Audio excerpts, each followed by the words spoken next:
స్పష్టంగా ఎన్డీఏ ప్రభుత్వం వస్తుందని అన్ని ఎగ్జిట్ పోల్స్ చెప్తున్నాయి భారీ మెజారిటీతో. పుదుచ్చేరిలో కూడా మళ్ళీ ఎన్ రంగస్వామి అంటే బీజేపీతో కలిపి ఆయన పోటీ చేశారు, ఆయనే అధికారంలోకి వస్తారని అన్ని ఎగ్జిట్ పోల్స్ చెప్పేశాయి. కేరళలో ఎల్డీఎఫ్ని దించేసి 10 ఏళ్ల పాలన తర్వాత యూడీఎఫ్ తిరిగి అధికారంలో వస్తుందని మెజారిటీ ఎగ్జిట్ పోల్స్ చెప్తున్నాయి. దాదాపుగా పరిస్థితి అలాగే ఉంది. కానీ coming to the bigger states, west Bengal, Tamil Nadu. అంటే వెస్ట్ బెంగాల్లో 294 సీట్లు, అలాగే తమిళనాడులో 234 సీట్లు. ఈ రెండు రాష్ట్రాలకు సంబంధించి ముందు వెస్ట్ బెంగాల్లో పరిస్థితి ఎలా ఉందో చూద్దాం. 15 ఏళ్ల మమతా బెనర్జీ పాలనను ముగించేసి తాము అధికారంలోకి వస్తాం ఈసారి మోదీ మొదటి నుంచి స్పష్టంగా చెప్తున్నారు. ఎగ్జిట్ పోల్స్ కూడా అదే విషయం స్పష్టం చేసినప్పటికీ ఆల్రెడీ బీజేపీ శ్రేణుల్లో సంబరాలు మొదలైపోయాయి. కొంత టీఎంసీ శ్రేణుల్లో కలవరం మొదలైంది. అదేంటి మనం ఇంత ధీమాగా ఉన్నాం, ఎగ్జిట్ పోల్స్ అన్నీ వ్యతిరేకంగా వచ్చాయని. కానీ నిన్న మమతా బెనర్జీ మాట్లాడుతూ కేవలం స్టాక్ మార్కెట్ల కోసమే బీజేపీ రాయించిన ఎగ్జిట్ పోల్స్ ఇవి.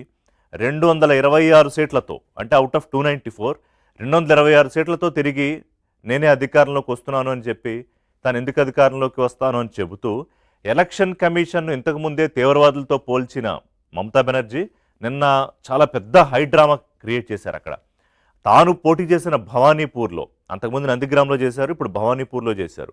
అక్కడ ఇప్పటికే 44-45 వేల ఓట్లు ఎస్ఐఆర్ ద్వారా తొలగింపబడ్డాయి. ఇప్పుడు కూడా అక్కడ స్ట్రాంగ్ రూముల దగ్గర ఏదో జరుగుతోంది, ఈవీఎంలను ఓపెన్ చేస్తున్నారు అని చెప్పి ఆరోపిస్తూ నిండు వర్షంలో అక్కడికి వెళ్ళి ధర్నా కూర్చున్నారు. ఎలక్షన్ కమిషన్ అండ్ బీజేపీ కుమ్మక్కయ్యి ఏదో తారుమారు చేసే ఆలోచనలో ఉన్నారు అని కూడా ఆరోపణలు చేస్తున్నారు. చాలా తీవ్రమైన ఆరోపణలు ఇవి. ఎందుకంటే అతిపెద్ద ప్రజాస్వామ్య దేశం భారతదేశంలో పెద్ద పెద్ద ఎన్నికలు జరుగుతాయి. 140 కోట్ల మంది జనాభా ఉన్న దేశం. గత సార్వత్రిక ఎన్నికల్లో 92 కోట్ల మంది ఓటింగ్లో పాల్గొన్నారు. ఇక ప్రపంచంలో ఏ దేశం కనీసం దరిదాపుల్లో కూడా ఉండదు. అసలు జనాభా ఉన్న దేశాలే చైనా, అది ఎలాగో ప్రజాస్వామ్య దేశం కాదు. సో ఉన్న ప్రజాస్వామ్య దేశాల్లో ఇంత జనాభా ఉండి ఎన్నికలు ఇంత స్థాయిలో జరిగే నిర్వహించే ఎలక్షన్ కమిషన్ మీద మమతా బెనర్జీ సీనియర్ సీఎం ఈ స్థాయిలో విమర్శలు చేయడం అనేది నిజంగానే ఆశ్చర్యకరం. ఇక బీజేపీలో కూడా పైకి కాన్ఫిడెన్స్ ఉన్నా కొంత ఎక్కడో కలవరపాటుకు గురవుతోంది. అంటే ఒక సర్వే నిన్న టుడేస్ చాణక్య ఇచ్చిన దాని ప్రకారం అయితే అది కూడా ఇన్ ఫేవర్ ఆఫ్ బీజేపీ వచ్చింది. యాక్చువల్గా 192 సీట్లు బీజేపీ గెలుచుకుంటుందని, అంటే ఎప్పటిదాకా ఇచ్చిన ఏ సర్వే కన్నా ఎగ్జిట్ పోల్ కన్నా కూడా అధికంగా చెప్పింది టుడేస్ చాణక్య. కేవలం టీఎంసీ 100 సీట్లకు మాత్రమే పరిమితం కాబోతోంది అని. కానీ 92% పైగా, అంటే స్వతంత్ర భారతదేశంలో రికార్డు స్థాయి పోలింగ్ జరిగింది. 2011లో అక్కడే 84%, 84.72% జరిగితే ఇప్పుడు 92.47% పోలింగ్ జరిగింది. దీనికి కారణం ఏంటంటే ఎస్ఐఆర్ ఏదైతే ఈ ఓట్స్ రివిజన్ ఉందో దాంట్లో ఒక 90 లక్షల ఓటర్ల పేర్లు తొలగించేశారు. అది చనిపోయిన వాళ్ళు కానివ్వండి, అక్కడి నుంచి వేరే చోటకి మైగ్రేట్ అయిన వాళ్ళు కానివ్వండి, డూప్లికేట్ ఓట్లు కానివ్వండి, వేరియస్ రీజన్స్ తోటి.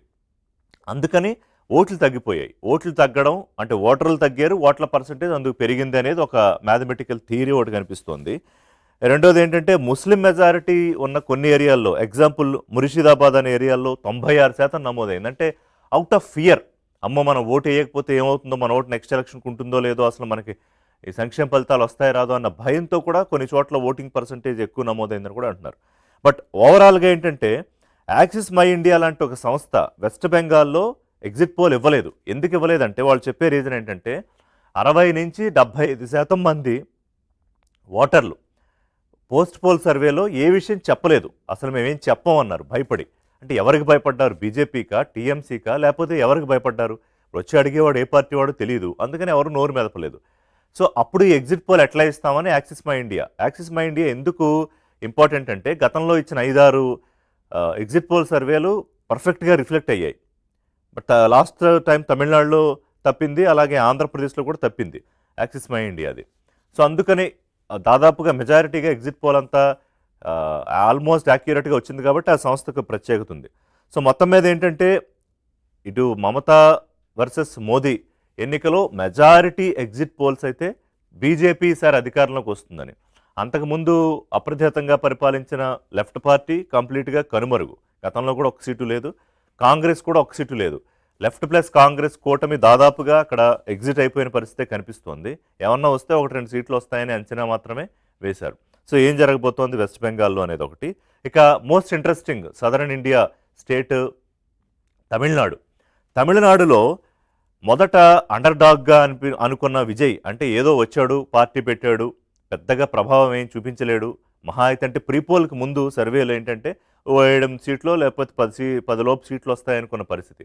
కానీ ఇవాళ ఎన్నిక జరిగిపోయిన తర్వాత ఎగ్జిట్ పోల్స్ చూస్తే యాక్సిస్ మై ఇండియా వెస్ట్ బెంగాల్లో ఏదైతే ఇవ్వలేదో అదే యాక్సిస్ మై ఇండియా ఇక్కడ విజయ్ సొంతంగా అధికారంలోకి వచ్చే స్థాయిలో, అంటే అక్కడ 108 సీట్లు కావాలి మెజారిటీ ప్రభుత్వం ఏర్పాటు చేయాలంటే, 98 నుంచి 120 సీట్లు గెలుచుకునే అవకాశం ఉందని ఇచ్చింది. అయితే నిన్న వచ్చిన టుడేస్ చాణక్య 65 ±11 అంటే హయ్యర్ ఎడ్జ్ 75-76 సీట్లు గెలుచుకునే అవకాశం ఉంది విజయ్ పార్టీకి అని చెప్పి. అంటే ఇదేం ఆషామాషి విషయం కాదు. అలాగే మొత్తం 14 సర్వే సంస్థల యావరేజ్ చూసినా కూడా 30-35 సీట్లు గెలుచుకుంటాడు విజయ్ అని చెప్పి. అంటే జస్ట్ బిఫోర్ 1 ఇయర్ పార్టీ పెట్టి ప్రజల్లోకి వచ్చిన టీవీకే ఇవాళ డిఎంకేని ఏఐడిఎంకేని గడగడలాడిస్తున్నాడు. అంటే సొంతంగా మేము పార్టీ మెజారిటీ వచ్చి ఏర్పాటు చేయగలిగా పరిస్థితి ఉందో తెలియదని డిఎంకే కూడా భయం వేస్తోంది. ఆల్రెడీ బీజేపీ అంటే ఎన్డీఏ కూటమి మొదలుపెట్టేసింది చర్చలు కానీ లేకపోతే కలిసి వచ్చే పార్టీలు కానీ విజయ్తో కలిపి ప్రభుత్వం ఏర్పాటు చేసే అవకాశం. ఒకవేళ డిఎంకేకి సొంతంగా మెజారిటీ రాకపోతే, అంటే షార్ట్ ఆఫ్ 118 పడితే కనుక ఎవరో ఒకరితో కలవాలి. ఎవరితో కలుస్తుంది? ఏఐడిఎంకేతో కలవలేదు. విజయ్తో కలవడానికి విజయ్ మొదటి నుంచి యాంటీ డిఎంకే స్టాండ్ తీసుకున్నాడు.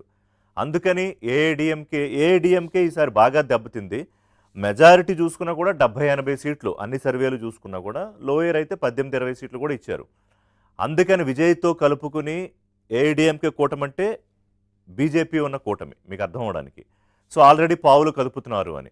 ఇక్కడ 234 సీట్లు ఉంటే 233కే విజయ్ పోటీ చేయగలిగారు. ఎందుకంటే లాస్ట్ మినిట్లో ఒక అభ్యర్థిని ఏఐడిఎంకే లాగేసింది. అందుకని రేపు పొద్దున్న ఫలితాల తర్వాత కొనుగోళ్ల పర్వం ఉంటుంది కాబట్టి మీరందరూ దయచేసి ఇక్కడికే పార్టీకి ఆఫీస్కి వచ్చేసేయండి, ఇక్కడి నుంచే మనం రిజల్ట్ని పర్యవేక్షిద్దామని నిన్న మొత్తం అందరితో 233 మందితో నిన్న మీటింగ్ పెట్టారు విజయ్. అంటే ఎక్కడో కాన్ఫిడెన్స్ ఉంది విజయ్కి. యాక్సిస్ మై ఇండియా ఇచ్చిన సర్వే ఫలితాలు కానీ లేకపోతే దాదాపు 30-35 సీట్లు తనకు వచ్చే అవకాశంతో తను కింగ్ మేకర్ అయ్యే అవకాశం కానీ. బీజేపీ ఏం ఆలోచిస్తోందంటే మనకు వస్తున్న రిపోర్టు ప్రకారం ముఖ్యమంత్రి పదవి ఆఫర్ చేసైనా సరే విజయ్కి ఎట్టి పరిస్థితుల్లో ఉన్నా స్టాలిన్ అక్కడ అధికారంలోకి రాకుండా చెయ్యాలి అనేది. అందుకనే మోస్ట్ ఇంట్రెస్టింగ్ మారబోతోంది తమిళనాడు. మే 4న ఉత్కంఠ మధ్య ఉంటుంది. ఆ తర్వాత జరిగే పర్యవసానాలు ఎలా ఉంటాయి. అలాగే వెస్ట్ బెంగాల్లో కూడా హై టెన్షన్ ఉంది. తాను చెప్పే వరకు ఒక్క ఏజెంట్ కూడా పోలింగ్ బూత్ వదిలి రావద్దు, ఏ కార్యక్రమానికైనా 2 నిమిషాల కన్నా మించి వెళ్ళకూడదు బయటకని ఆదేశాలు ఇచ్చారు మమతా బెనర్జీ. సో ఈ 2 రాష్ట్రాల్లో తీవ్రమైన టెన్షన్ ఉండబోతోంది. వేరేస్ కేరళ ఇంకో పెద్ద స్టేట్, అక్కడ దాదాపుగా యూడిఎఫ్ అధికారంలోకి వచ్చే అవకాశం కనిపిస్తోంది. సో ఈ వెస్ట్ బెంగాల్ అండ్ తమిళనాడు ముఖ్యంగా ఏంటంటే కొంత దగ్గరగా తెలుగు వాళ్ళు అక్కడ ఎక్కువ మంది ఉండడము మోస్ట్ ఇంట్రెస్టింగ్ ఉంది అక్కడ. దాని మీద ఆసక్తి ఉంది అందరికీ తమిళనాడులో ఏం జరుగుతుంది అనేది. సో దాని గురించి వెస్ట్ బెంగాల్ గురించి మాట్లాడదాం ఒక బ్రేక్ తర్వాత. Take a break.